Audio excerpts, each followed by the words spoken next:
Pasirinkome tyrinėti, kaip muzika judina kūną ir emocijas. Pirmą praktinę tyriamosios veiklos dieną patvirtinome temą. Iškėlėme veiklos uždavinius ir tyrimo tikslus. Aptarėme veiklas. Pasirinkome išsiaiškinti, ar muzika padeda judėti ir gyventi sveikiau. Kaip skirtingų žanrų muzika keičia žmogaus emocijas. Kodėl keičiame grojaraštį. Kaip mes tyrinėjome. Žaidėme žaidimus, pažindinomės. Antra diena. Lankėmės Klaipėdos valstybiniame muzikiniame teatre, žiūrėjome baletą Eglė žalčių karalienė.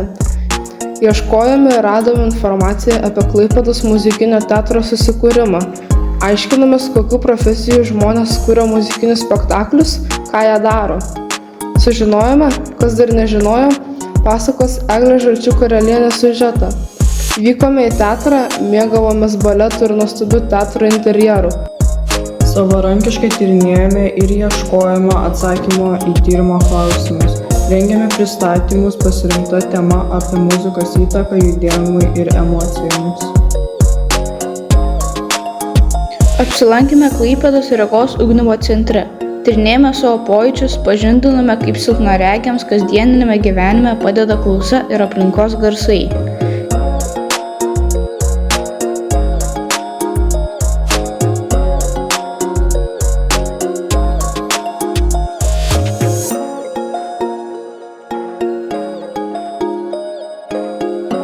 Keliavome į Gedminų progimnaziją aktyvioms veikloms. Šokio mokytoja Lina judino mus aktyviais žaidimais. Lavinome komunikavimo įgūdžius, judrumą, nuovoką, atidumą.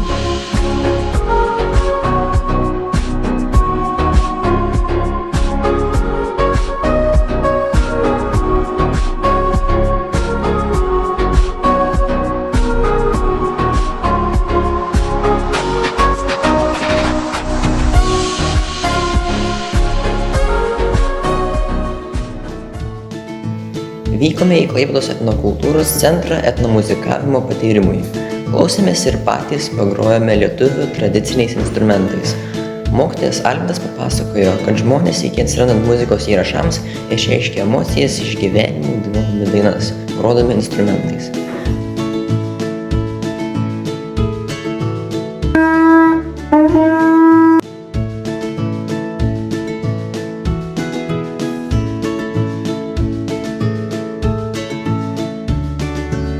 Apklausėme Klaipėdos gatvių praeivius apie jų mėgstamą muziką, kaip jie jos veikia, ką jie apie ją mano, kiek dažnai jos klauso.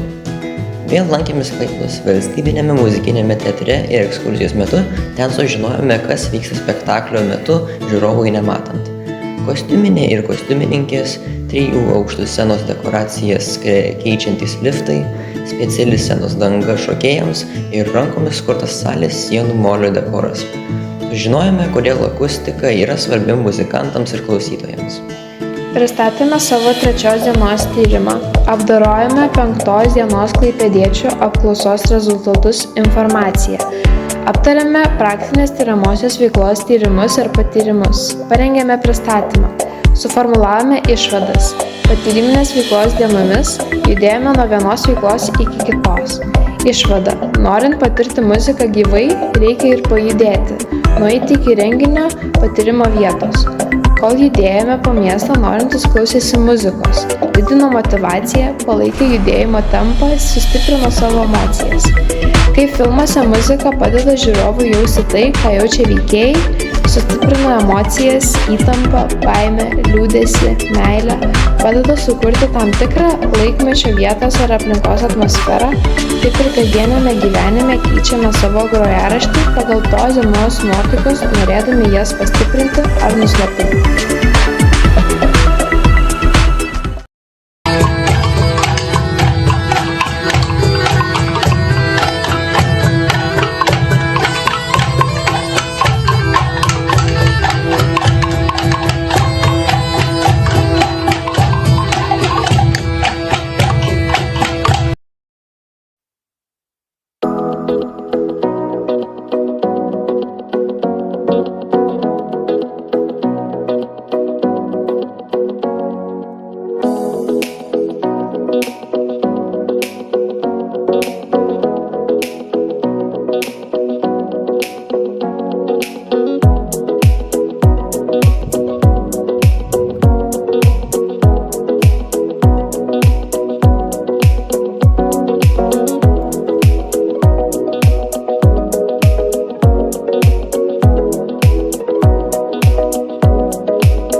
Sveiki! Džiaugiamės galimybę pristatyti dailės ir tikybos integruotą praktinę tiriamąją veiklą Piligrimystės keliu.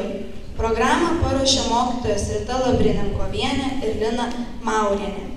2025 metai Visuotinėje katalikų bažnyčioje yra paskelbti jubiliejaus metais, per kuriuos tikintieji yra kviečiami piligrimystės būdu aplankyti šventas vietas. Taigi, praktinės veiklos metu išgryniname problemą. Neturime šiuo metu sąlygų aplankyti visam pasauliui ar Lietuvai gerai žinomas piligriminės vietas. Todėl išsikėlėme tikslą. Išsiaiškinę, kas yra piligrimystė, nešdamiesi intencijas, aplankysime 6 Klaipėdos katalikų bažnyčias ir pamatysime savo patirtis meninėme piligrimo kelyje. Pirmą dieną išsiaiškinę, kas yra piligrimystė, kokie jos tikslai, žiūrėjome video reportažą, kaip lietuviai jubiliejaus metus sutinka Romos mieste. Susipažinome su pagrindinėmis piligriminėmis vietomis Lietuvoje. Dirbdami komandomis išskyrėme 6 intencijas, kurias mes nešimės savo piligrimystės žygiuose.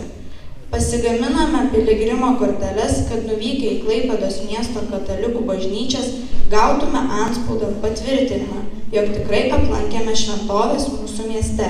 Pirmos dienos refleksija. Šią dieną aš labiausiai įsiminiau, kas yra piligrimystė, nes iki tada nežinojau, kas tai yra. Man labiausiai įsiminė, kai piešėme piligriminės kortelės viršelius. Tuo metu galėjau išreikšti savo kūrybinę pusę. Antrą dieną pradėjome savo piligriminius žygius. Pirmiausia, aplankėme Marijos Taikos karalienės bažnyčią, kurioje pamatėme visoje Lietuvoje didžiausią monstraciją, bet lipome į bokštą, kurio atsiveria už panorama. Nuo Taikos karalienės pastato senamiesčio pėstute patraukėme prie Kristaus karaliaus bažnyčios. Nuo pokario iki 1988 Kristaus karaliaus bažnyčia buvo vieninteliai veikiantys katalikų maldos namai Klaipėdoje. Šios bažnyčios interjeras išsiskiria ikonografiniu dizainu. Antros dienos refleksija. Man įsiminė, kad Marijos Taikos karalienės gydytojai aukojo pinigus pastatyti bažnyčią, bet kai pastatė, valdžia atėmė ir pavertė koncertų salę.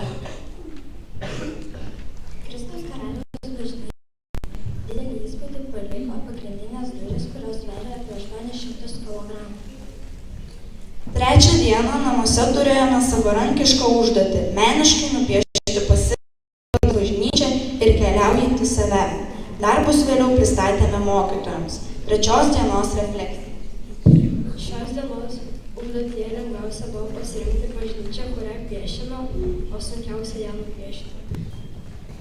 Didžiausia buvo nupiešti tiesias linijas ir padaryti 3D formatu.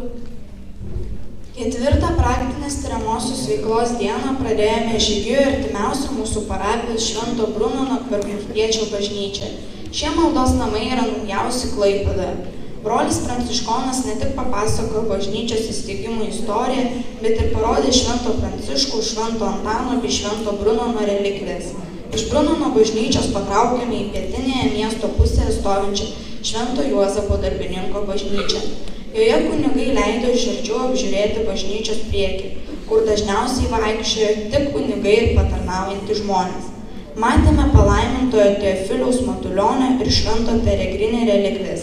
Ketvirtos dienos refleksija. Švento Brunono bažnyčia man labiausiai įsiminė, kai leido pabučiuoti relikviją.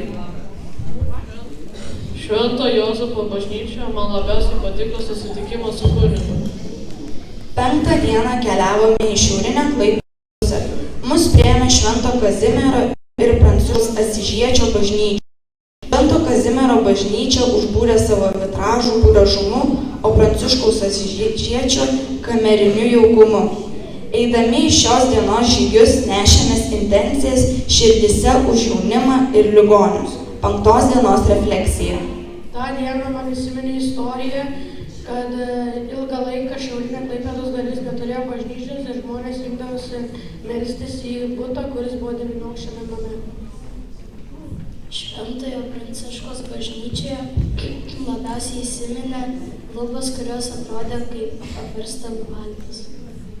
Prieš paskutinį paskutinę praktinės veiklos dieną kibome į meniško piligriminio kelio vaizdavimą. Jame sudėjome ne tik savo kūrinius gebėjimus, bet ir nurodėme kilometražą, kurį nuėjome piligriminiuose žygiuose.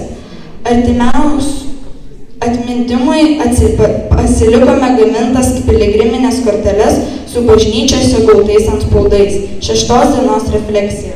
Įsiminė bažnyčios piešimas, kai reikėjo žaisti su šešėliu. Prisiminiau, kaip taisyklingai reikėjo nuspiešti savo. Štai mūsų praktinės tiriamoji veikla. Linkime visiems gražių kelionių ir žygių atostogų metu. Ačiū uždėmesi.